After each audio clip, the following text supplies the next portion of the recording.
क्या हुआ सिद्धार्थ? पापा पापा भैया मुझे गाल नहीं दे रहा। चलो कोई बात नहीं बेटा, होता रहता है ये तो दोनों भाइयों में, कोई बात नहीं, it's okay, no problem. It's okay.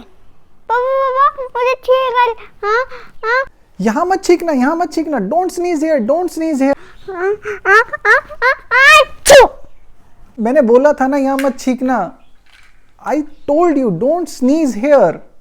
पापा मुझे समझ में नहीं आया था आपने क्या बोला था। ओके, आपको समझ में नहीं आया?